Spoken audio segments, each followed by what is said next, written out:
நாம் ஜெபம் செய்வோம். எங்களை நேசிக்கும் அன்புள்ள தகப்பனே, இந்த அருமையான ஜெப நேரத்துக்காகவும் இந்த அருமையான ஆலயத்துக்காகவும் உம்மை நன்றியோடு நாங்கள் துதிக்கிறோம் சுவாமி. மறுபடியும் ஆண்டவரே, நாங்கள் அனைவரும் உம்முடைய ஆலயத்தில் சேர்ந்து உம்மை ஆராதிக்கும்படி எங்களை இங்கே கொண்டு வந்ததற்காக உமக்கு ஸ்தோத்திரம் ஆண்டவரே. தேவனே, இந்த உலகத்தில் கோடிக்கணக்கான மக்கள் இருந்தாலும் உமக்கென நீங்கள் எல்லாரையும் இங்கே இருக்க எல்லாரையும் நீங்கள் தெரிந்து கொண்டதற்காக உமக்கு நன்றி சுவாமி. தேவனே, நீங்கள் தெரிந்து கொண்ட திட்டம் எங்கள் வாழ்க்கையில் நிறைவேற நாங்கள் அனைவரும் ஒவ்வொரு நாளும் உமக்கு முழுமையாக ஒப்பு கொடுக்க எங்களுக்கு நீர் உதவி செய்யும் சுவாமி. அனுதினமும் ஆண்டவரே, நாங்கள் சிலுவை எடுத்துக்கொண்டு செல்ல எங்களுக்கு கிருபை பாராட்டும் சுவாமி. ஒவ்வொரு நாளும் உமக்கு நாங்கள் சாட்சியாக ஜீவிக்க எங்களுக்கு கிருபை பாராட்டும் கர்த்தாவே. தேவனே, எங்களை அவைக்குரிய தேவைகளை நீர் அறிந்திருக்கிற சுவாமி.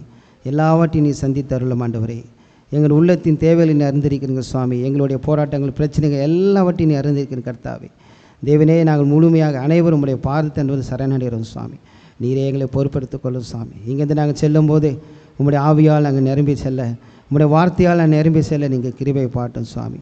தேவனே, நாங்கள் இருக்க பாடல்கள் நீர் ஆசீர்வாதியும் சாமி. ஆண்டவரே, நாங்கள் உள்ளத்திலிருந்து உம்மை துதிக்க எங்களுக்கு நீர் உதவி செய்யும் கர்த்தாவே. ஆண்டவரே, நீர் மகிமைப்பட்டுள்ளோம் சார். உம்முடைய நாமத்தை உயர்த்துவதற்கு நாங்கள் பாட எங்களுக்கு கிருபை பாட்டும் கர்த்தாவே. நாங்கள் இந்த மாலையில் கேட்க போகிற உங்களுடைய தேவ செய்திக்காக நன்றியோடு துதிக்கிற சாமி. வாரம் வாரம் எங்களுக்கு தவறாமல் உங்களுடைய ஜீவ அப்பத்தை கொடுக்குறீங்க, அதற்காக உங்களுக்கு ஸ்தோத்திரம் ஆண்டவரே. ஆண்டவரே, உங்களுடைய வார்த்தை மூலம் எங்களை பலப்படுத்தும் ஆண்டவரே. ஆண்டவரே, எங்களை திடப்படுத்தும் சுவாமி. எங்களுடைய சோர்வுகள் எல்லாத்தையும் நீ எடுத்து போட்டு ஆண்டவரே, நாங்கள் ஒவ்வொரு நாளும் தேவனே உமக்கென்று ஜீவிக்க எங்கள் வாழ்நாள் முழுவதும் உண்மையே நாங்கள் ஆராதிக்க எங்களுக்கு கிருபை பாட்டும் சுவாமி. இந்த ஆராதனை நீரே பொறுப்பெடுத்து வழிநடத்தும் ஆண்டவரே. எங்களுக்காக மரித்து உயிர் தெளிந்த இயேசு கிறிஸ்துவை வேண்டுகிறோம் பரமபிதாவே, ஆமேன். நம் ஆராதனைக்கு ஆரம்பமாக அனைவரும் எழுந்து நின்று பணிந்து பாடி போற்றுவோம் கனிந்த ஆவி உண்மையோடு என்ற பாடலை பாடும். பக்கம் 174வது பக்கத்தில் உள்ள 15வது பாடலை பாடும். இயேசுவின் நாமம் இனிதான நாமம், இணையிலா நாமம், இன்ப நாமம். பக்கம் 174, பாடல் 15.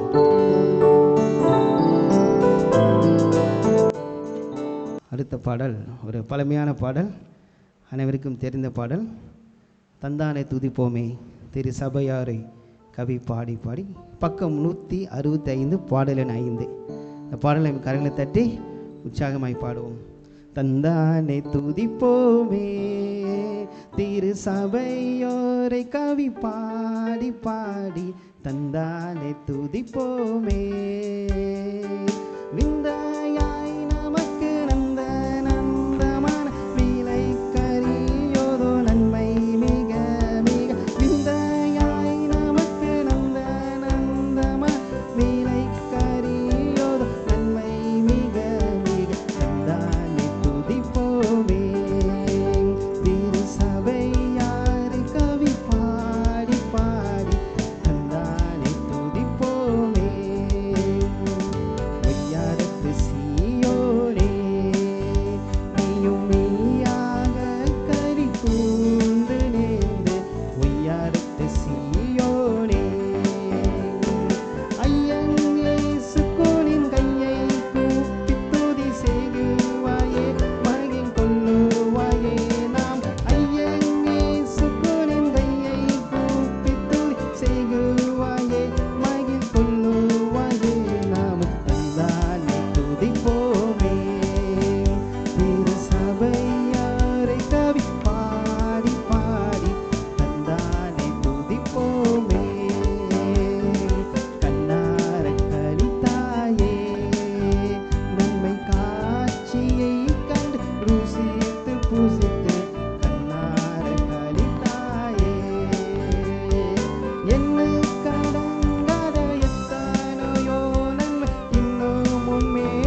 பாடல் நாம் ஸ்க்ரீனில் பார்த்து பாடுவோம். உம்மை ஆராதிப்பேன் என்ற பாடல் ஏற்கனவே இங்கே பாடின பாடல் தான் அது. வாழ்க்கையில் என்ன நடந்தாலும் எந்த சூழ்நிலையிலும் உம்மை ஆராதிப்பேன். அருமையான பாடல் நாம் கரையில் தட்டி உற்சாகம் பாடும். உம்மை ஆராதிப்பேன், உம்மை ஆராதிப்பேன், உம்மை ஆராதிப்பேன், உம்மை ஆராதிப்பேன். என் நாட்கள் முடியும் வரை, என் ஜீவன் பிரியும் வரை, என் சுவாசம் ஒழியும் வரை உம்மையே ஆராதிப்பேன், உம்மையே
தேவனுடைய செய்தியை கேட்பதற்கு முன்பாக நாம் அனைவரும் எழுந்து நின்று ஜெப சிந்தையோடு மகிமை எமக்கன்றோ, மாட்சிமை எமக்கன்றோ, துதியும் புகழும் ஸ்தோத்திரம் தூய எமக்கன்றோ இந்த பாடலில் 3ஆம் சரணத்தை மாத்திரம் நாம் பாடுவோம்.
Let us pray. நாம் ஜெபிப்போம். Loving gracious Father, Lord Jesus, thank you Lord for this evening time you have given to us. அன்பும் கிருபையுமுள்ள பிதாவே, ஆண்டவராகிய இயேசுவே, நீர் எங்களுக்கு கொடுத்திருக்கிற இந்த மாலை வேளைக்காக நன்றி. We thank you Lord for your goodness, for your mercies in our lives. எங்கள் ஜீவியங்களில் உம்முடைய நல்ல தயவுக்காக இரக்கங்களுக்காக நன்றி. Thank you Lord for the gift of salvation you have given to us. நீர் எங்களுக்கு கொடுத்திருக்கிற ரட்சிப்பின் ஈவிற்காக நன்றி ஆண்டவரே. Lord, we thank you for the power of your blood. ஆண்டவரே, உம்முடைய இரத்தத்தின் வல்லமைக்காக நன்றி. Which can cleanse us from all our unrighteousness. அது எங்களுடைய எல்லா அநீதியிலிருந்தும் எங்களை சுத்திகரிக்கும். We thank you Lord for the power of your resurrection. உம்முடைய உயிர்த்தெழுந்த வல்லமைக்காகவும் நன்றி ஆண்டவரே. Lord, which will enable us to live a victorious life in this world. ஆண்டவரே, அது இந்த உலகத்திலே நாங்கள் வெற்றியுள்ள வாழ்க்கை வாழச் செய்யும். Lord, you want to live in our hearts, you want to manifest yourself in our lives. ஆண்டவரே, எங்கள் ஜீவியங்களில் இருதயங்களில் நீர் வாசம் செய்ய விரும்புகிறீர், எங்கள் மனதிலே வெளிப்பட விரும்புகிறீர். Lord, make each and every one of us, Lord, to live a victorious life. ஆண்டவரே, நாங்கள் ஒவ்வொருவரும் வெற்றியுள்ள வாழ்க்கை வாழ எங்களுக்கு உதவி செய்யும். Lord, forgive all our defeated Christian life. ஆண்டவரே, எங்களுடைய தோற்றுப்போன கிறிஸ்தவ ஜீவியங்களை மன்னியும். Lord, thank you for this month of prayer you have given to us. ஆண்டவரே, நீர் எங்களுக்கு கொடுத்திருக்கிற இந்த ஜெப மாதத்திற்காக நன்றி. How thy word says, they that wait upon the Lord shall renew their strength. கர்த்தருக்கு காத்திருக்கிறவர்கள் தங்கள் பலத்திலே புதுப்பிக்கப்படுவார்கள் என்று உம்முடைய வார்த்தை சொல்லுகிறது. Lord, we want to be renewed in your presence. ஆண்டவரே, உம்முடைய சமூகத்திலே நாங்கள் புதுப்பிக்கப்பட வேண்டும். Lord, we want to know your perfect will in our lives. ஆண்டவரே, எங்கள் ஜீவியத்திலே உம்முடைய பரிபூர்ண சித்தத்தை நாங்கள் அறிய வேண்டும். Lord, we want to fit into your plan in our lives. எங்கள் ஜீவியத்திலே ஆண்டவரே உம்முடைய திட்டத்திற்குள் நாங்கள் பொருந்த வேண்டும். Teach us, Lord, how to wait on you. எப்படி உம்முடைய சமூகத்தில் காத்திருக்க வேண்டும் என்று கற்றுத்தாரும் ஆண்டவரே. Even this evening, Lord, you only speak to us from thy holy word. இந்த மாலையிலும் உம்முடைய பரிசுத்த வார்த்தையிலிருந்து நீர்தாமே எங்களோடு பேசும். Lord, I am not worthy to stand in this holy place to give thy word. ஆண்டவரே, இந்த பரிசுத்த இடத்திலே நின்று உம்முடைய வார்த்தை கொடுக்க நான் பாத்திரன் அல்ல. Hide me behind the cross, and according to our needs you speak to us. என்னை உம்முடைய சிலுவையின் பின்னால் மறைத்து எங்கள் தேவைக்கு ஏற்ற பிரகாரம் எங்களோடு பேசும். Bind the powers of darkness. இருளின் சக்திகளை கட்டும். In Jesus' holy name we pray. இயேசுவின் பரிசுத்த நாமத்தில் ஜெபிக்கிறோம். Amen. Amen. Dear people, we know this month of prayer. அன்பானவர்களே, இது ஜெப மாதம் என்று நமக்கு தெரியும். This is not just started a few years ago. இதோ சில ஆண்டுகளுக்கு முன்பு ஆரம்பிக்கப்பட்டதல்ல. It is started even before the ministry, that is fellowship started. சகவாசம் ஆரம்பிப்பதற்கு முன்பாக, ஊழியம் ஆரம்பிக்கப்படுவதற்கு முன்பாகவே இது ஆரம்பிக்கப்பட்டது. We know when God called Brother Daniel to start the work. ஊழியத்தை ஆரம்பிக்கும்படி தானியேல் ஐயாவை தேவன் அழைத்த போது, Brother Daniel, he went to Kodaikanal and he prayed for 1 month. தானியேல் குடும்பத்தார் கொடைக்கானல் சென்று 1 மாதம் ஜெபித்தார்கள். And he said, Lord, if you are going to supply all the need for the 1 month, then I will ensure that you are calling me and I will go and start the work. அவர் சொன்னார், ஆண்டவரே, இந்த 1 மாதத்திற்கான எங்களுடைய எல்லா தேவைகளையும் நீர் சந்திப்பீர் என்றால் நீர் எங்களை அழைத்திருக்கிறீர் என்று நான் உறுதி செய்து கொண்டு உம்முடைய ஊழியத்திற்கு செல்வேன் என்றார். Till the last day nothing has come. கடைசி நாள் வரை ஒன்றும் வரவில்லை. Almost they packed everything to go down from Kodaikanal. கொடைக்கானலிருந்து கீழே இறங்கி வருவதற்கு எல்லாவற்றையும் மூட்டை கட்டி விட்டார்கள். Just before that they went to the nearby chapel and prayed lastly, and then they came. அதற்கு கொஞ்சம் முன்பாக பக்கத்தில் இருக்கக்கூடிய ஆலயத்திற்கென்று ஜெபித்து வந்தார்கள். Just at the time they saw one from the bus postman just jumped out and came. Are you Mr. Daniel staying in the cottage?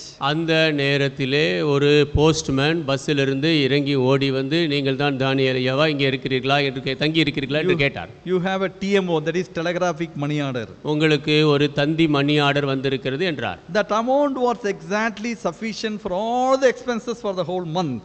அந்த தொகையானது அந்த முழு மாதத்திற்கு போதுமான சரியான தொகையாக இருந்தது. You would have seen how their hearts were thrilled to see the work of God, the power of God. தேவனுடைய கிரியையை, தேவனுடைய வல்லமையை பார்ப்பதற்கு அவர்கள் இருதயம் எப்படி பரவசம் அடைந்திருக்கும் பாருங்கள். From that time on, every month of June became the month of prayer. அந்த நாளிலிருந்து ஒவ்வொரு ஜூன் மாதமும் ஜெப மாதம் ஆகியது. It is not only just for the ministry's sake. அன்பானவர்களே, இது வெறும் ஊழியத்திற்காக மாத்திரமல்ல. We must use this month of prayer for our own spiritual growth. இந்த ஜெப மாதத்தை நம்முடைய ஆவிக்குரிய வளர்ச்சிக்கு பயன்படுத்த வேண்டும். This month we must spend extra hours in prayer to get right with God. இந்த மாதம் தேவனோடு சரியாகும்படியாக ஜெபத்திலே அதிக நேரம் செலவழிக்க வேண்டும். And get to know the will of God for our life. நம் ஜீவியத்திற்கென்று தேவ சித்தம் அறிய வேண்டும். And get to know where we are deviating from the perfect will of God. தேவனுடைய பரிபூர்ண சித்தத்திலிருந்து எங்கே விலகிறோம் என்பதை அறிய வேண்டும். Where we are grieving God in our life. நம்முடைய ஜீவியத்தில் எங்கே தேவனை துக்கப்படுத்துகிறோம். Where we are grieving God in our family. நம் குடும்பத்திலே தேவனை எங்கே துக்கப்படுத்துகிறோம். Not only we have to get the spiritual strength for our own individual spiritual strength. நம்முடைய தனிப்பட்ட ஆவிக்குரிய பலத்தை பெறுவது மாத்திரமல்ல. And we must put a wall of fire around our family during this month. இந்த மாதத்திலே நம்முடைய குடும்பத்தை சுற்றிலும் அக்கினி ஜெப மதிலை எழுப்ப வேண்டும். You know, these days are very wicked and evil. இந்த நாட்கள் பொல்லாதவைகள், துன்மார்க்கமானவைகள். Unless we are guarded by much prayer, அதிக ஜெபத்தினாலே நாம் காக்கப்பட்டால் ஒழிய it is very difficult even to live a real Christian life. உண்மையான கிறிஸ்தவ ஜீவிப்பதே மிகவும் கஷ்டம். The devil knows what are the areas in which he can intrude in our life, in our families, to destroy us and to distract us. நம்மை அழிக்கும்படியாக, திசை திருப்பும்படியாக, நமக்குள்ளாக, நம்முடைய குடும்பத்திற்குள்ளாக எங்கே எல்லாம் உள்ளே இடைப்படலாம் என்று பிசாசு அறிவான். Unless we are watchful in prayer, ஜெபத்திலே நாம் விழிப்பாக இருந்தால் ஒழிய it is very difficult. மிகவும் கஷ்டம் இது. Now we just see some of the things Jesus taught about prayer. ஜெபத்தை குறித்து இயேசு கற்றுக் கொடுத்த சில காரியங்களை பார்ப்போம். In Luke chapter 18, Jesus was telling we must always pray and not to faint. லூக்கா 18 அதிகாரத்திலே இயேசு சொல்கிறார், நாம் எப்பொழுதுமே சோர்ந்து போகாமல் ஜெபிக்க வேண்டும். Sometimes if our prayers are not answered, சில நேரங்களில் நம் ஜெபத்திற்கு பதில் வரவில்லை என்றால் we get discouraged. நாம் அதைரியப்படுகிறோம். Oh, I prayed so much time, God is not answering my prayer. நான் அதிக நேரம் ஜெபித்தேன், தேவன் என் ஜெபத்திற்கு பதில் தரவில்லை. So there's a tendency to leave off praying. ஆகவே ஜெபத்தை விட்டுவிடும் ஒரு மனப்பான்மை இருக்கிறது. But here Jesus says we must always pray without faint. ஆனால் இயேசு இங்கே சொல்லுகிறார், நாம் எப்பொழுதும் சோர்ந்து போகாமல் ஜெபிக்க வேண்டும். So he was telling one parable. ஒரு ஓமையை சொல்லுகிறார். Luke chapter 18 verse 2. லூக்கா 18 அதிகாரம் 2 வசனம். There was in a city a judge which feared not God, neither regarded man. ஒரு பட்டணத்தில் ஒரு நியாயாதிபதி இருந்தான். அவன் தேவனுக்கு பயப்படாதவனும் மனுஷரை மதியாதவனுமாய் இருந்தான். And there was a widow in that city. She came to him and saying, avenge me of mine adversary. அந்த பட்டணத்திலே ஒரு விதவை இருந்தாள். அவள் அவனிடத்தில் போய், எனக்கும் என் எதிராளிக்கும் இருக்கிற காரியத்தில் எனக்கு நியாயம் செய்ய வேண்டும் என்று விண்ணப்பம் பண்ணினாள். And he would not for a while, but afterward he said within himself, though I fear not God nor regard man, yet because this widow troubleth me, I will avenge her, lest by her continual coming she weary me. வெகு நாள் வரைக்கும் அவனுக்கு மனதில்லாதிருந்தது. பின்பு அவன், நான் தேவனுக்கு பயப்படாமலும் மனுஷரை மதியாமலும் இருந்தும் இந்த விதவை என்னை எப்பொழுதும் தொந்தரவு செய்கிறபடியினால் இவள் அடிக்கடி வந்து என்னை அலட்டாதபடி இவளுக்கு நியாயம் செய்ய வேண்டும் என்று தனக்குள்ளே சொல்லிக் கொண்டான். Here it says he is an unjust judge. இங்கே சொல்லப்பட்டிருக்கிறது, அவன் அநீதியுள்ள நியாயாதிபதி. And there was a poor widow woman. அங்கே ஒரு ஏழை விதவை ஸ்திரீ. And he didn't want to do the righteous. He was putting off. No, I don't want to do anything with you. அவன் நீதியை நடப்பிக்க விரும்பவில்லை. அவன் அப்படியே தள்ளி போட்டுக் கொண்டே இருந்தான். But finally he decided to do some justice because of her continual coming.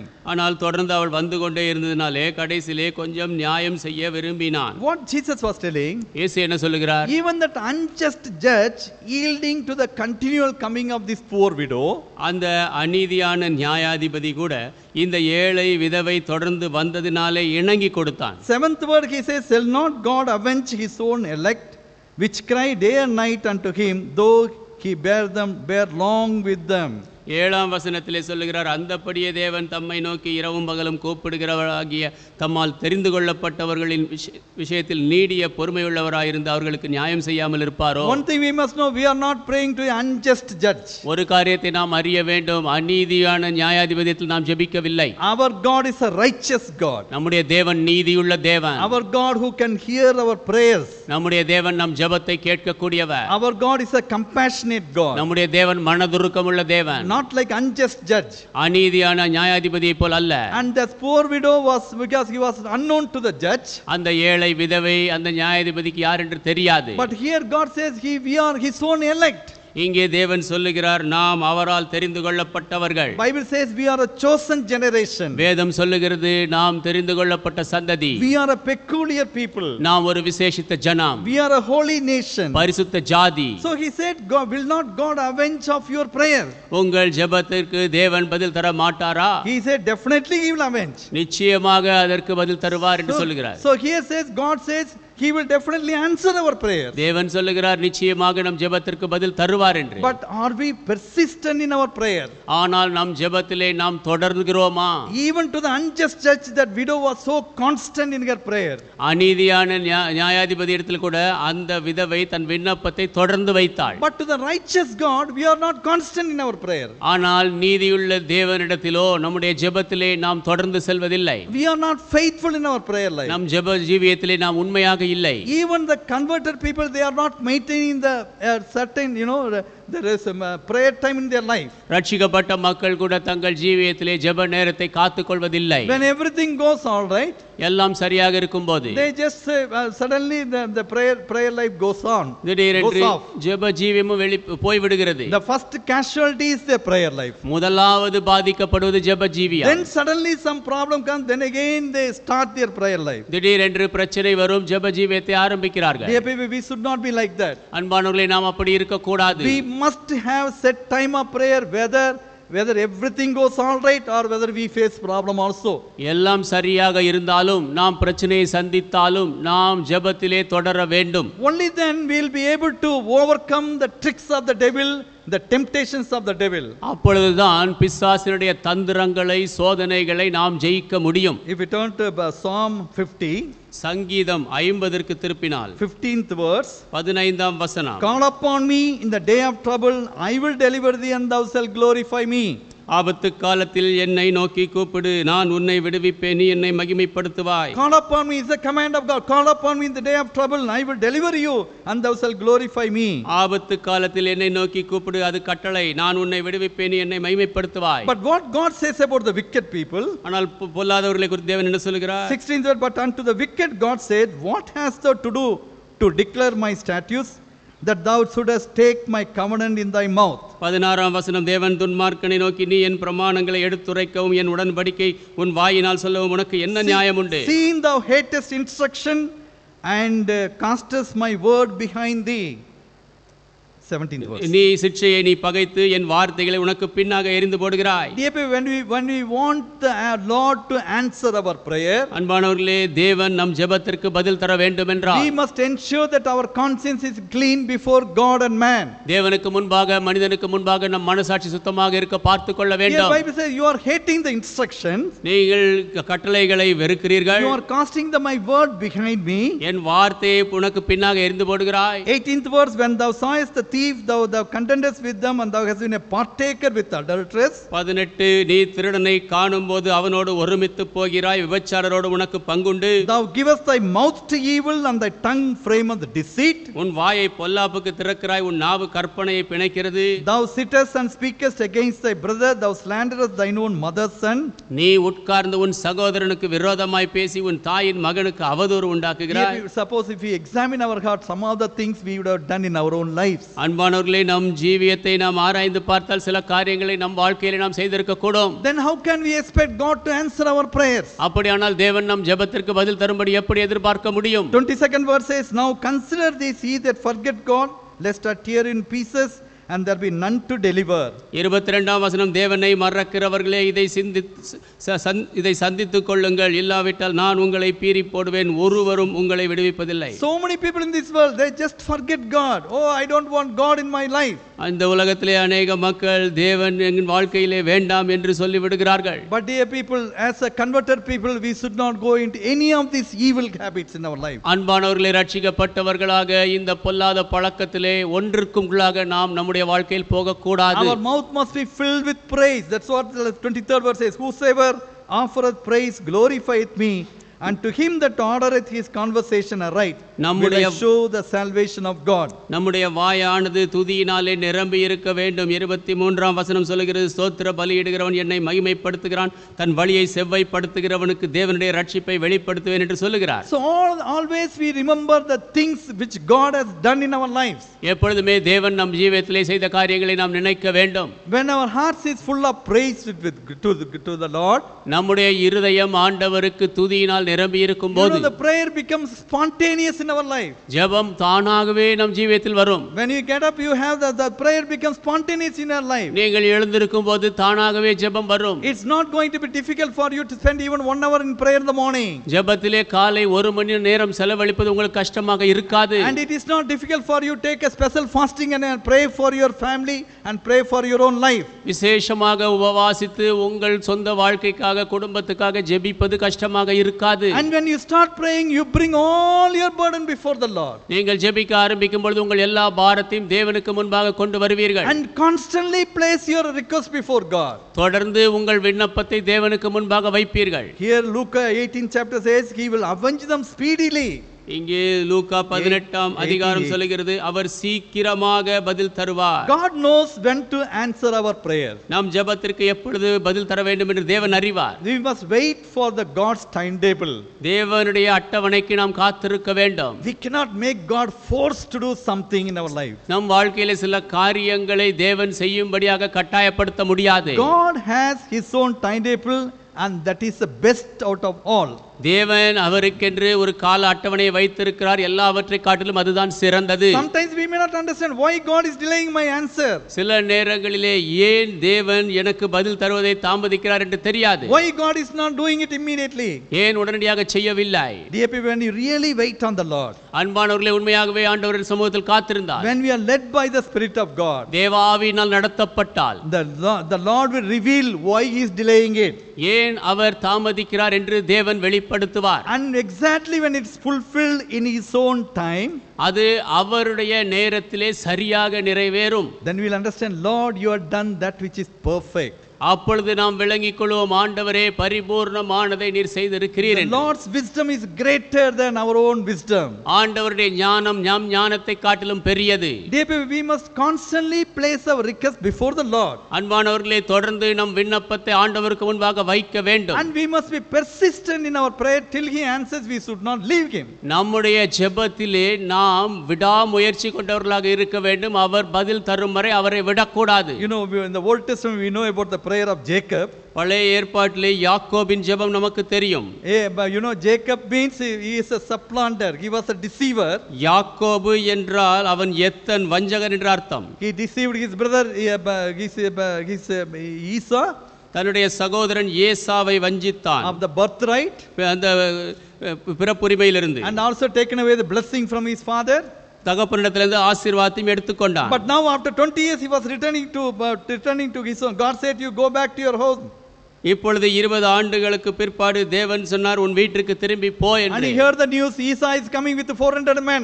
ஏசா 400 பேரோடு எதிர்த்து வருகிறான் என்ற செய்தி கேட்டது. Oh, he got really frightened. உண்மையாகவே பயந்து போனான். He was not running away. அவன் ஓடிவிடவில்லை. He was taking hold of God. தேவனை பற்றிக் கொண்டான். He was taking hold of God with the promises of God. தேவனை தேவனுடைய வாக்குத்தத்தங்களை கொண்டு பற்றிக் கொண்டான். Genesis chapter 32 verse 9. ஆதியாகமம் 32 அதிகாரம் 9 வசனம். And Jacob said, O God of my father Abraham, God of my father Isaac, Lord, which said unto me, return to thy country and to thy kindred, I will deal well with thee. பின்பு யாக்கோபு என் தகப்பனாகிய ஆபிரகாமின் தேவனும் என் தகப்பனாகிய ஈசாக்கின் தேவனுமாய் இருக்கிறவரே, உன் தேசத்துக்கு உன் இனத்தாரிடத்துக்கும் திரும்பி போ, உனக்கு நன்மை செய்வேன் என்று என்னுடனே சொல்லி இருக்கிற கர்த்தாவே. 11th verse, deliver me, I pray thee, from the hand of my brother and the hand of Esau, for I fear him, lest he will come and smite me and the mother with the children. 11ஆம் வசனம், என் சகோதரனாகிய ஏசாவின் கைக்கு என்னை தப்புவியும், அவன் வந்து என்னையும் பிள்ளைகளையும் தாய்மார்களையும் முறியடிப்பான் என்று அவனுக்கு நான் பயந்திருக்கிறேன். He was just taking hold of God's promises. தேவனுடைய வாக்குத்தத்தங்களை பற்றிக் கொண்டிருந்தான். God said, okay, you go, I will deal well with you. தேவன் சொன்னார், சரி நீ போ, நான் உன்னை நன்றாக நடத்துவேன். That one word is enough for him to take hold of God. தேவனை பற்றிக்கொள்ள அந்த ஒரு வார்த்தை அவனுக்கு போதும். 24th verse we see, Jacob was left alone.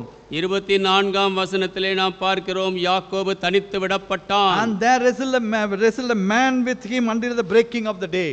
அப்பொழுது ஒரு புருஷன் பொழுது விடியும் அளவும் அவனுடனே போராடினான். He sent all the people away, he was left alone in prayer. எல்லா மக்களையும் அனுப்பி விட்டான், இவன் ஜெபத்திலே தனித்திருந்தான். He was wrestling with God. தேவனோடு போராடினான். And the angel said, oh, the day breaketh, I want to go, leave me. அந்த தூதன் சொன்னார், இந்த விடியல் ஆகிவிட்டது, நான் போக வேண்டும், என்னை விடு. He said, I am not going to leave you. நான் உம்மை விட போவதில்லை. I am not going to leave you until you bless me. நீர் என்னை ஆசீர்வதித்தாலே நான் உம்மை விட போவதில்லை. That's a perseverance he had in prayer. அதுதான் அவன் ஜெபத்திலே கொண்டிருந்த விடாமுயற்சி. That's a constancy that he had in prayer. அதுதான் ஜெபத்திலே கொண்டிருந்த நிலையான தன்மை. And he was, of course, the angel was asking, what is your name? தேவதூதன் கேட்டார், உன்னுடைய பெயர் என்ன? 28th verse. 28ஆம் வசனம். He said, thy name shall be called no more Jacob, but Israel. For as a prince has the power with God and with man, and has prevailed. அப்பொழுது அவர், உன் பேர் இனி யாக்கோபு எனப்படாமல் இஸ்ரவேல் எனப்படும், தேவனோடும் மனிதரோடும் போராடி மேற்கொண்டாயே என்றார். In the process of wrestling, இந்த போராட்டத்தின் மத்தியில் his old nature was sanctified. அவருடைய பழைய சுபாவம் பரிசுத்தமாக்கப்பட்டது. His deceiving nature, வஞ்சகமான சுபாவம், his supplanting nature, his evil nature, பொல்லாத சுபாவம் was completely gone. முற்றிலும் மாறியது. Angel said, you are no more Jacob, you are as a prince, has a power with God and man, and prevail. தூதன் சொன்னார், நீ இனிமேலும் யாக்கோபு அல்ல, நீ தேவனோடும் மனிதரோடும் போராடி மேற்கொண்டாய், நீ இஸ்ரவேல். 29th verse, and he blessed him there. 29ஆம் வசனம் அங்கே அவனை ஆசீர்வதித்தார். He said, I am not going to leave you until you bless me. அவன் சொன்னார், நீர் என்னை ஆசீர்வதித்தருளே, நான் உம்மை விட மாட்டேன். And finally he said he blessed him there. கடைசியிலே அங்கே அவனை ஆசீர்வதித்தார். That was the constancy he had in prayer. அன்பானவர்களே, ஜெபத்திலே அந்த ஸ்திரத்தன்மையை தான் கொண்டிருந்தான். How many of us we hold on to God? Lord, I am not going to leave you until you answer my prayer. அன்பானவர்களே, நம்மில் எத்தனை பேர் ஆண்டவரே என் ஜெபத்திற்கு பதில் தந்தால் ஒழிய நான் உம்மை விட மாட்டேன் என்று ஜெபத்திலே தொடர்கிறோம்? The first and foremost wrestling of prayer in our life should be நம்முடைய ஜீவியத்திலே இருக்க வேண்டிய முதலாவது ஜெப போராட்டம் to overcome our own old nature. நம்முடைய பழைய சுபாவத்தை மேற்கொள்வது. How many converted people they struggle in their own sinful nature? எத்தனை ரட்சிக்கப்பட்டவர்கள் தங்களுடைய பாவ சுபாவத்திலே போராடி கொண்டிருக்கிறார்கள். They are unable to overcome their old nature. பழைய சுபாவத்தை அவர்களால் மேற்கொள்ள முடியவில்லை. Their unclean nature, அசுத்தமான சுபாவம், their lying spirit, பொய்யின் ஆவி, their evil heart, பொல்லாத இருதயம், they are struggling, their anger spirit, கோபமும் ஆவி, and talking unwanted things. தேவையில்லாதவற்றை பேசுகிற காரியம். No, these are all the things old nature. They just leave it. Okay, nothing is wrong, nothing is wrong. இதெல்லாம் பழைய சுபாவங்கள், ஆனால் ஒன்றும் பரவாயில்லை என்று விடுகிறார்கள். But we must wrestle with God to overcome the first in our own old nature. முதலாவது நம்முடைய பழைய சுபாவத்தை மேற்கொள்ளும்படியாக நாம் தேவனிடத்திலே போராட வேண்டும். Our nature must be sanctified. நம்முடைய சுபாவம் பரிசுத்தமாக்கப்பட வேண்டும். Our Jacob must become Israel. நம்முடைய யாக்கோபு இஸ்ரவேலாக வேண்டும். Jacob old nature is completely gone, new nature has come. யாக்கோபின் பழைய சுபாவம் போய்விட்டது, புதிய சுபாவம் வந்து விட்டது. And he was taking hold of the promises of God and clinging to the Lord. தேவனுடைய வாக்குத்தத்தங்களை பற்றிக்கொண்டு தேவனை பற்றிக்கொண்டிருந்தார். What was the result of that prayer? அந்த ஜெபத்தின் பதில் என்ன? Next chapter we read, he thought Esau will come and kill him. அடுத்த அதிகாரத்திலே நாம் பார்க்கிறோம், ஏசா வந்து இவனை கொல்வதற்கு பதிலாக. 4th verse. 4ஆம் வசனம். And Esau ran to meet him and embraced him and fell on his neck and kissed him and they wept. அப்பொழுது ஏசா எதிர்கொண்டு ஓடி வந்து அவனை தழுவி அவன் கழுத்தை கட்டிக்கொண்டு அவனை முத்தம் செய்தான். இருவரும் அழுதார்கள். Jacob was not expecting this one. இதை யாக்கோபு எதிர்பார்க்கவில்லை. Jacob thought Esau will come with the 400 men, will kill my whole family. ஏசா 400 பேரோடு வந்து என் முழு குடும்பத்தையும் கொன்று போடான் என்று யாக்கோபு யோசித்தான். But the Lord changed Esau's heart. ஆனால் ஏசாவின் இருதயத்தை ஆண்டவர் மாற்றினார். Esau forgave him. ஏசா இவனை மன்னித்தார். All his anger has gone away. அவனுடைய கோபம் எல்லாம் போய்விட்டது. What was the reason? காரணம் என்ன? Jacob struggled and got the victory in prayer. யாக்கோபு போராடி ஜெபத்திலே வெற்றி பெற்றான். When we struggle, wrestle in prayer and get victory in our own life, நாம் ஜெபத்திலே போராடி நம்முடைய சொந்த ஜீவியத்தில் வெற்றி பார்க்கும்போது we don't worry about our enemies. சத்துருக்களை குறித்து நாம் பயப்பட மாட்டோம். We don't worry about our enemies. Enemies can do nothing in our life. நம்முடைய சத்துருக்களை குறித்து கவலைப்பட மாட்டோம். அவர்கள் நம்முடைய வாழ்க்கையில் ஒன்றும் செய்ய முடியாது. As a prince he had power with God. ஒரு இளவரசனாக தேவனிடத்திலே வல்லமை பெற்றான். During this month of prayer we must have power with God in our life. இந்த ஜெப மாதத்திலே தேவனோடு நாம் வல்லமையை பெற வேண்டும். We must get spiritual strength in our life. நம் ஜீவியத்திலே ஆவிக்குரிய பலத்தை பெற வேண்டும். And secondly, if you see, that was constancy in our prayer Jesus taught. நம்முடைய ஜெபத்திலே நாம் நிலைத்திருக்க வேண்டும் என்று இயேசு சொல்லுகிறார். Matthew chapter 6, மத்தேயு 6ஆம் அதிகாரம் 6th verse. 6ஆம் வசனம். But when thou prayest, enter into thy closet, and when thou shut thy door, pray to thy Father which is in secret, and thy Father which seeth in secret shall reward thee openly. நீயோ ஜெபம் பண்ணும்போது உன் அறை வீட்டுக்குள் பிரவேசித்து உன் கதவை பூட்டி அந்தரங்கத்தில் இருக்கிற உன் பிதாவை நோக்கி ஜெபம் பண்ணு. அப்பொழுது அந்தரங்கத்தில் பார்க்கிற உன் பிதா வெளியரங்கமாய் உனக்கு பலனளிப்பார். Jesus was teaching them secret prayer, individual prayer. இயேசு அவர்களுக்கு தனிப்பட்ட ஜெபத்தை, ரகசிய ஜெபத்தை கற்றுக் கொடுத்தார். Do we have the individual prayer in our life? நம் ஜீவியத்திலே தனிப்பட்ட ஜெபம் உண்டா? To what extent we have the individual prayer? எந்த அளவிற்கு தனிப்பட்ட ஜெபம் வைத்திருக்கிறோம்? Is that prayer just for few minutes or few hours? அந்த ஜெபமானது சில நிமிடங்கள் தானா, இல்லை சில மணி நேரங்களா? We must have the real communion with the Lord. அன்பானவர்களே, உண்மையான தேவனோடு தொடர்பு கொண்டிருக்க வேண்டும். Whatever we cry unto the Lord in secret, ரகசியத்திலே நாம் எதற்காக தேவனிடத்திலே கதறுகிறோமோ, the Lord will answer openly. ஆண்டவர் வெளிப்பிரகாரமாக பதில் அளிப்பார். Whatever you cry unto the Lord in secret, ரகசியத்திலே நீங்கள் எதற்கெல்லாம் ஆண்டவரிடத்தில் கதறுகிறீர்களோ, and he will answer our prayer in openly. அவர் அதை வெளியரங்கமாய் பதில் அளிப்பார். So we need a secret prayer in our life. நம் ஜீவியத்திலே ரகசிய ஜெபம் நமக்கு தேவை. And we need a prayer of faith in our life. நம்முடைய ஜீவியத்திலே விசுவாச ஜெபம் தேவை. Believing prayer. விசுவாசிக்கிற We ஜெபம். turn to Mark chapter 11. Mark 11ஆம் அதிகாரம். Here Jesus was telling. இங்கே இயேசு சொல்லுகிறார். Mark chapter 11. Mark 11 verse 23 and 24. 23 24. For verily I say unto you that whosoever shall say unto this mountain, be thou removed and be cast into the sea, and shall not doubt in his heart, but shall believe that those things which he said shall come to pass, he shall have whatsoever he said.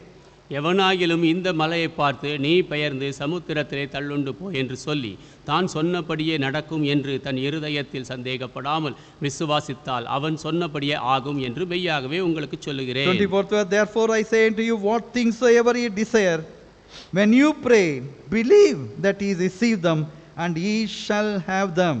ஆதலால் 24 ஆதலால் நீங்கள் ஜெபம் பண்ணும்போது எவைகளை கேட்டுக்கொள்வீர்களோ அவைகளை பெற்றுக்கொள்வோம் என்று விசுவாசியுங்கள், அப்பொழுது அவைகள் உங்களுக்கு உண்டாகும் என்று சொல்லுகிறேன். Here Jesus was telling you must believe what you are praying. இங்கே இயேசு சொல்லுகிறார் நீங்கள் ஜெபிப்பதை குறித்து விசுவாசிக்க வேண்டும். Some people they don't believe what they pray. சில மக்கள் என்ன ஜெபிக்கிறார்கள் என்று விசுவாசிப்பதில்லை. Okay, I'll pray. I don't think it will happen, but anyway I'll pray.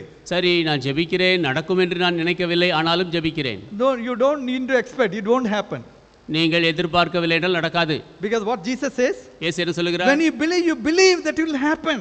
நீங்கள் விசுவாசிக்கும் என்று நம்புங்கள். When you pray, you believe that you receive them and you shall have them. நீங்கள் ஜெபம் பண்ணும்போது அவைகளை பெற்றுக்கொள்வோம் என்று விசுவாசியுங்கள், அப்பொழுது அவைகள் உங்களுக்கு உண்டாகும். When Jesus was healing that blind man, அந்த குருடான மனிதனை இயேசு சுகமாக்கிய போது, do you believe that I can heal you? நான் உன்னை சுகமாக்க முடியும் என்று விசுவாசிக்கிறாயா? He said, yes Lord, I believe. அவன் சொன்னான், ஆம் நான் விசுவாசிக்கிறேன். And he was healed. God opened his eyes. அவன் சுகமானான், தேவன் அவன் கண்களை திறந்தார். Do you believe that God can answer your prayers? உங்கள் ஜெபத்திற்கு தேவன் பதில் தருவார் என்று விசுவாசிக்கிறீர்களா? Believe that God will answer our prayers. விசுவாசியுங்கள், தேவன் பதில் தருவார். But when there is hidden sin in our heart, ஆனால் இருதயத்திலே மறைக்கப்பட்ட பாவம் இருந்தால், that belief, that secret belief will not come in our life. அந்த விசுவாசம், ரகசிய விசுவாசம் நம் வாழ்க்கையில் வராது.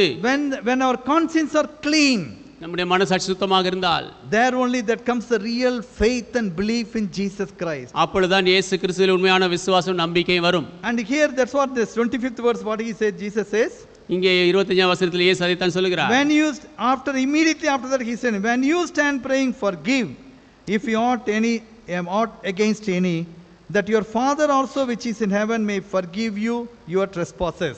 நீங்கள் நின்று ஜெபம் பண்ணும்போது ஒருவன் பேரில் உங்களுக்கு யாதொரு குறை உண்டாயிருக்குமானால் பரலோகத்தில் இருக்கிற உங்கள் பிதா உங்கள் தப்பிதங்களை உங்களுக்கு மன்னிக்கும்படி அந்த குறையை அவனுக்கு மன்னியுங்கள். But if you do not forgive, neither will your Father which is in heaven forgive your trespasses. நீங்கள் மன்னியாதிருப்பீர்களானால் பரலோகத்தில் இருக்கிற உங்கள் பிதாவும் உங்கள் தப்பிதங்களை மன்னியாதிருப்பார். Unforgiving spirit is a hindrance to believe in God's prayer. மன்னிக்க முடியாத ஆவி ஜெபத்திலே நாம் தரித்திருப்பதற்கு ஒரு தடை. We must search out, do I have the unforgiving spirit?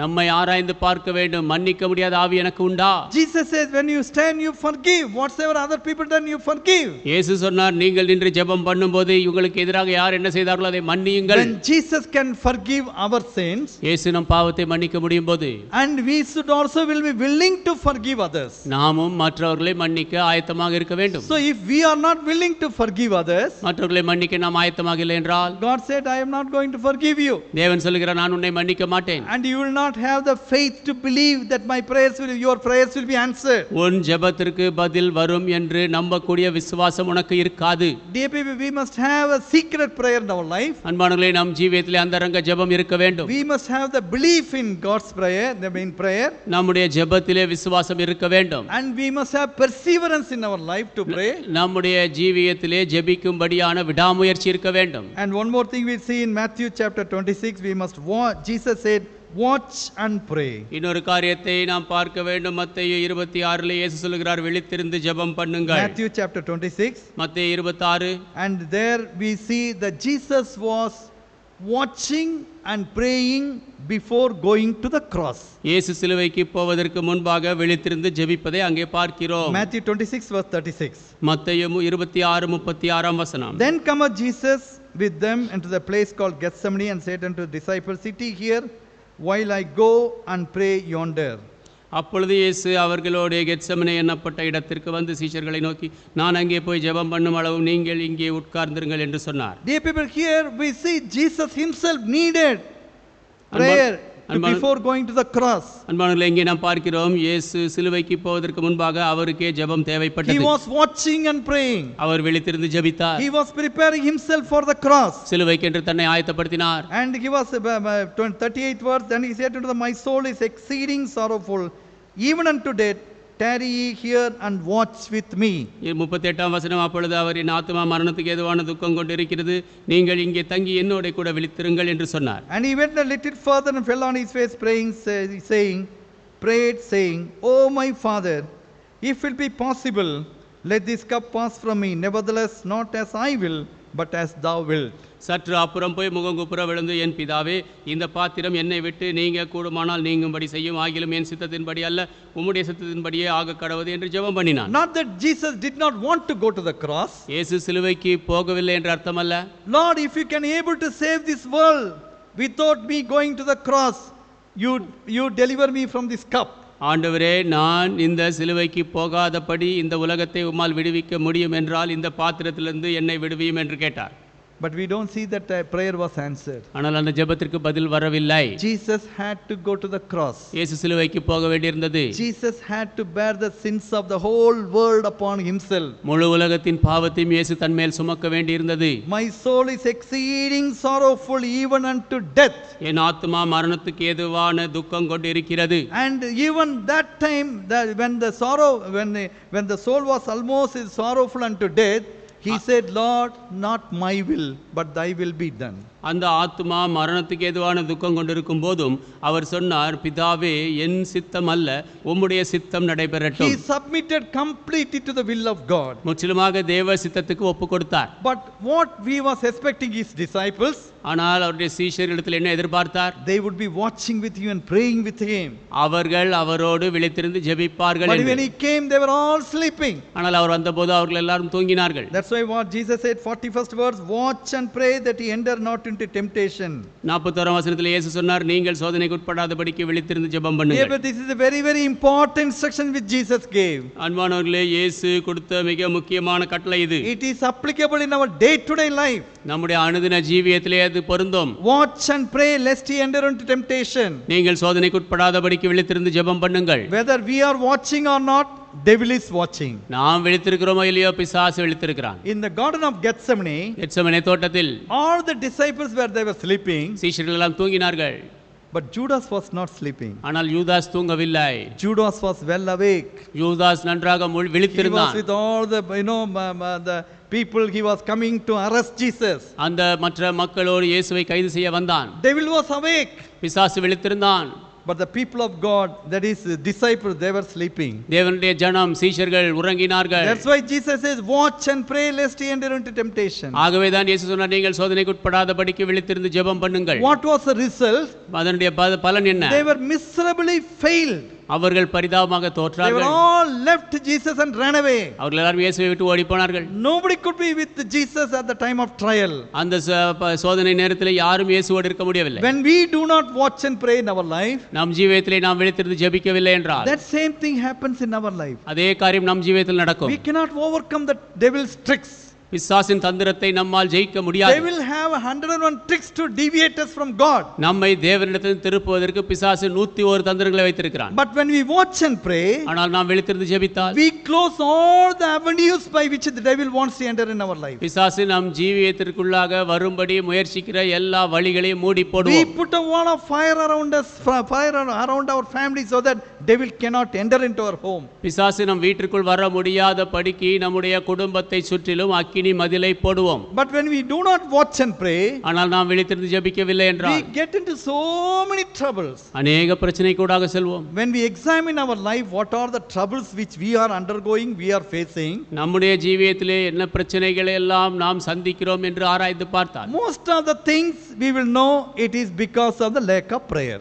அதில் அநேக காரியங்கள் ஜெப குறைவில் தான் என்று நாம் அறிந்து கொள்வோம். Of course, morning also I told in the headquarters. காலையில் தலைமை சாமனத்தில் சொன்னேன். One boy, when a converted boy, ஒரு ரட்சிக்கப்பட்ட பையன் used to attend the Wednesday prayer meeting, Saturday fasting and prayer and Sunday worship. புதன்கிழமை ஜெப கூட்டம், சனிக்கிழமை உபவாச ஜெபம், ஞாயிறு ஆராதனை எல்லாம் தொடர்ந்து He வருவான். was keeping that prayer time. ஜெப நேரத்தை காத்து கொண்டிருந்தான். He was watching and praying. விழித்திருந்து ஜெபித்தான். He was he could be able to, he was a witness. He was able to withstand all the temptations. எல்லா சோதனையும் மேற்கொள்ள முடிந்தது, சாட்சியாக இருந்தான். But slowly he stopped coming to Wednesday prayer.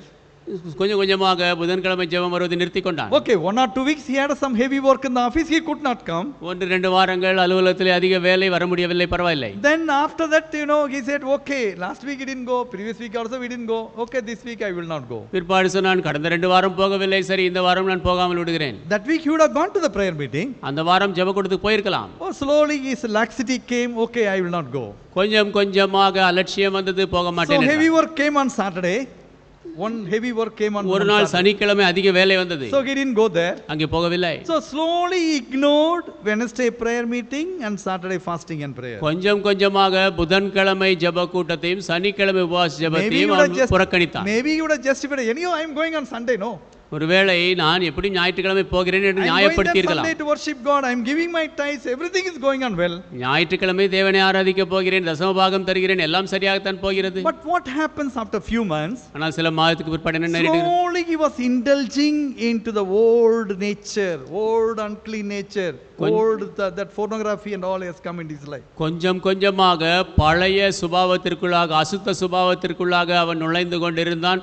அந்த ஆபாச படம் பார்ப்பது, இப்படி பல காரியங்கள் உள்ளே வந்தது. Then he said, uncle, I have completely gone back. I backslidden in my life. பிற்பாடு சொன்னான், அங்கிள் நான் என் வாழ்க்கையிலே பின்வாங்கி போனேன். What has happened? He was telling, yes, I neglected my Wednesday prayer and Saturday fasting and prayer. என்ன நேரிட்டது? ஆம், என்னுடைய புதன்கிழமை ஜெபத்தையும் சனிக்கிழமை உபவாச ஜெபத்தையும் நான் புறக்கணித்தேன். I was slowly trapped by the devil. பிசாசினாலே கொஞ்சம் கொஞ்சமாக நான் பிடிக்கப்பட்டேன். That's what happens in our life. அதுதான் நம் ஜீவிதத்தில் நடக்கும். When we do not watch and pray, நாம் விழித்திருந்து ஜெபிக்கவில்லை என்றால் we won't know that we are deviating. நாம் விலகி போகிறோம் என்பதை நாம் அறிய மாட்டோம். We won't know that we are deviating unless finally we come to end, yes, I have backslidden.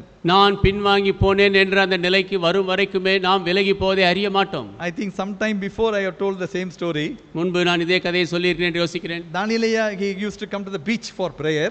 தானியேலையா ஜெபத்திற்கு பீச்சுக்கு வருவதுண்டு. One suddenly shower started, rain started. ஒரு நாள் திடீரென்று மழை ஆரம்பித்து விட்டது. And God said, yes, it's the time to go. You return, you go back. ஆம், தேவன் சொன்னார், இது திரும்பி போகும் நேரம், திரும்பி போ என்றார். And he just coming out of beach, he was running towards the road. அவர் சாலை நோக்கி வந்து கொண்டிருந்தார். But because of the heavy rain, he just changed his face slightly one side and then started running. ஆனால் அந்த மழை மிகவும் வலுவாக இருந்ததினாலே தன்னுடைய முகத்தை ஒரு பக்கமாக திருப்பிக் கொண்டு ஓட ஆரம்பித்தார். Because he deviated slightly from the main path, அந்த பிரதான வழியிலிருந்து கொஞ்சம் விலகி போனதினாலே he was closing his eyes, he was running. கடல் பக்கமாக ஓட ஆரம்பித்து விட்டார். He was closing his eyes and அவர் கண்களை மூடி ஓடினார். After some time he was opening his eyes and he saw கொஞ்ச நேரத்துக்கு பிற்பாடு கண்ணை திறந்து பார்த்தார். he was running towards the sea. கடலை நோக்கி ஓடிக்கொண்டிருந்தார். He made a big U-turn again, he was coming back towards the sea. அவர் அப்படியே திரும்பி கடலை நோக்கி திரும்பி வந்து கொண்டிருந்தார். That's what happens when we do not watch and pray. நாம் விழித்திருந்து ஜெபிக்கவில்லை என்றால் அதான் நடக்கும். Devil immediately will not make you to commit sin and then commit sin against God. உடனடியாக நாம் பாவம் செய்யும்படியாக, தேவனுக்கு எதிராக பாவம் செய்யும்படியாக பிசாசு விட மாட்டான். He will slowly, what is wrong in this, what is wrong in that, what is wrong in this, like that slowly he deviate you. கொஞ்சம் கொஞ்சமாக நம்மை விலகி போச்சவன், இதில் என்ன தவறு, அதில் என்ன தவறு என்று சொல்லி, and finally we'll end up saying, ஐயோ, I have gone against the will of God. கடைசியிலே ஐயோ நான் தேவ சித்தத்துக்கு வெளியே போய்விட்டேனே என்று நாம் கதறுவோம். All the disciples they just deserted Jesus and ran away. சீஷர்கள் எல்லாரும் இயேசுவை விட்டு ஓடி போனார்கள். Jesus warned, watch and pray lest he enter into temptation. இயேசு எச்சரித்தார், நீங்கள் சோதனைக்கு உட்படாதபடிக்கு விழித்திருந்து ஜெபம் பண்ணுங்கள். Dear people, we need a secret prayer in our life. அன்பானவர்களே, நம் ஜீவியத்திலே ரகசிய ஜெபம் தேவை. We need a believing prayer in our life. விசுவாசம் உள்ள ஜெபம் நமக்கு தேவை. We need a persistent prayer in our life. நம்முடைய ஜீவியத்திலே விடாப்பிடியான ஜெபம் தேவை. We need to watch and pray. நாம் விழித்திருந்து ஜெபிக்க வேண்டும். And this is the month we can wait on the Lord and examine our life, where are the areas we have gone wrong. இந்த மாதம் நாம் தேவ சமூகத்திலே காத்திருந்து நம் வாழ்க்கையிலே எங்கேயெல்லாம் தவறி இருக்கிறோம் என்று ஆராய்ந்து பார்க்க We முடியும். know the story about Saint Augustine. பரிசுத்த அகஸ்டின் கதை தெரியும். His mother Monica was kept on praying for him. அவருடைய தாயார் மோனிகா அவர்களுக்காக தொடர்ந்து ஜெபித்துக் Oh, கொண்டிருந்தார். he was not bothered. He was living a wicked life. He was going to have his own way of life. அவர் எதை குறித்தும் அக்கறை கொள்ளாமல் பொல்லாத வாழ்க்கை வாழ்ந்து கொண்டு தன் சொந்த வழியிலே But he போனார். never left hopes. He started praying earnestly for him. ஆனால் இவர்களோ ஜெபத்தை விடவில்லை, அவருக்காக கருத்தாய் தொடர்ந்து And ஜெபித்தார்கள். he told the pastor Ambrose, you pray for my son. அவர் பாஸ்டர் ஆம்ப்ரோஸ் என்னுடைய மகனுக்கு ஜெபியுங்கள் என்றார்கள். And you know the consistent prayer of a mother அந்த தாயினுடைய தொடர்ச்சியான ஜெபம் brought this Augustine back. அகஸ்டினை திரும்ப கொண்டு வந்தது. He became a Saint Augustine. அவர் பரிசுத்த அகஸ்டின் ஆனார். That much is a power of prayer. அதுதான் ஜெபத்தின் வல்லமை. Let us not neglect that persistent prayer. இந்த விடாப்பிடியான ஜெபத்தை நாம் புறக்கணிக்க There வேண்டாம். is power in persistent prayer. விடாப்பிடியான ஜெபத்திலே வல்லமை உண்டு. There is victory in persistent prayer. விடாப்பிடியான ஜெபத்தில் வெற்றி உண்டு. There is a deliverance in persistent prayer. விடாப்பிடியான ஜெபத்தில் விடுதலை உண்டு. There are certain things we are bound. The persistent prayer will break those chains. சில காரியங்களிலே நாம் கட்டப்பட்டு இருக்கிறோம். விடாப்பிடியான ஜெபம் அவைகளை முறிக்கும். Let us examine our heart நம் இருதயத்தை ஆராய்ந்து and பார்ப்போம். let us pray. நாம் ஜெபிப்போம். Loving Father, அன்புள்ள பிதாவே, thank you, Lord, the way in which you taught the prayer life and to the disciples. சீஷர்களுக்கு ஜெப ஜீவியத்தை நீர் கற்றுக் கொடுத்த விதத்திற்காக நன்றி ஆண்டவரே. Lord, how many times we do not watch and pray in our life? ஆண்டவரே, எங்கள் ஜீவியத்தில் எவ்வளவு நேரம் நாங்கள் விழித்திருந்து ஜெபிப்பதில்லை. How many times we are not persistent in prayer? எவ்வளவு நேரங்கள் ஜெபத்திலே நாங்கள் விடாமுயற்சி கொண்டவர்களாக இருப்பதில்லை. If we don't get answer immediately, we just stop our praying. உடனடியாக பதில் இல்லை என்றால் ஜெபத்தை நிறுத்திக் கொள்கிறோம். Lord, teach us that persistent prayer in our life. ஆண்டவரே, விடாப்பிடியான ஜெபத்தை எங்கள் ஜீவியத்தில் கற்றுத்தாரும். Help us, Lord, how to keep our heart clean in our life. எங்கள் ஜீவியத்தில் எங்கள் இருதயத்தை எப்படி சுத்தமாக வைத்துக் கொள்ள வேண்டும் என்று கற்றுத்தாரும் Teach ஆண்டவரே. us, Lord, how to believe that whatsoever we pray, you will answer our prayers. நீங்கள் எதை ஜெபித்தாலும் உங்கள் ஜெபத்திற்கு பதில் வரும் என்று விசுவாசிக்க எங்களுக்கு கற்றுத்தாரும் ஆண்டவரே. Lord, you know what are the areas of our life we are bound. ஆண்டவரே, எங்கள் ஜீவியத்திலே எங்கெங்கெல்லாம் நாங்கள் கட்டப்பட்டிருக்கிறோம் என்று உமக்கு தெரியும். What are the areas we need to wrestle in prayer against our own nature in our life. எங்கேயெல்லாம் எங்கள் ஜீவியத்திலே எங்கள் சுபாவத்திற்கு எதிராக ஜெபத்திலே போராட வேண்டும் என்று உமக்கு தெரியும். Lord, make us victorious today. ஆண்டவரே, எங்களை இன்றைக்கு வெற்றியுள்ளவர்களாக்கும். Even this month of prayer, help us to wrestle with you in prayer. இந்த ஜெப மாதத்திலே உம்மோடு ஜெபத்திலே போராட எங்களுக்கு உதவி செய்யும். Even as Jacob was wrestling with you and got victory. யாக்கோபு உம்மோடு போராடி வெற்றி பெற்ற வண்ணமாக Teach us, Lord, how to pray and how to wait on you. எப்படி ஜெபிக்க வேண்டும், எப்படி உம்முடைய சமூகத்தில் காத்திருக்க வேண்டும் என்று கற்றுத்தாரும் Send ஆண்டவரே. us now with thy blessings, Lord. இப்பொழுது உம்முடைய ஆசீர்வாதத்தோடு அனுப்பும் ஆண்டவரே. In Jesus' holy name we pray. இயேசுவின் பரிசுத்த நாமத்தில் ஜெபிக்கிறோம். Amen. ஆமென். நாம் கடைசியாக அனைவரும் எழுந்து நின்று 273 பக்கத்தில் உள்ள 134வது பாடலை பாடுவோம்.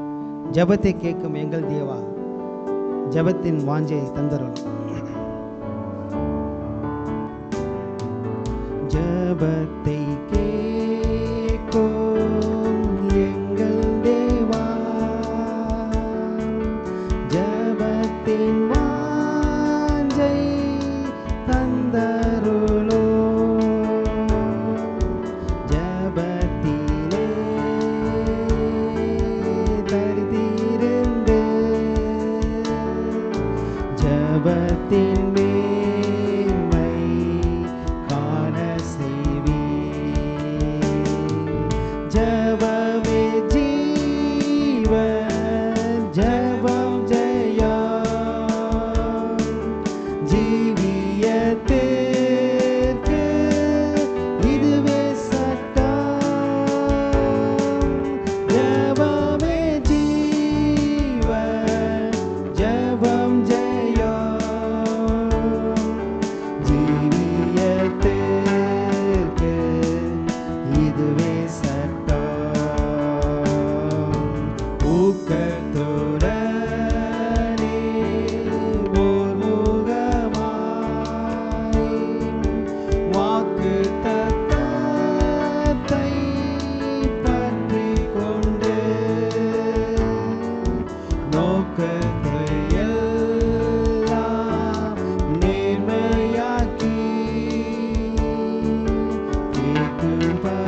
இதுவே சட்டம்.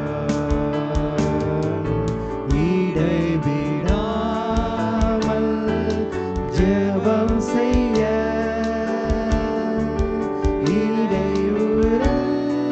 இடையூறெல்லாம் நீக்கிவிடும்.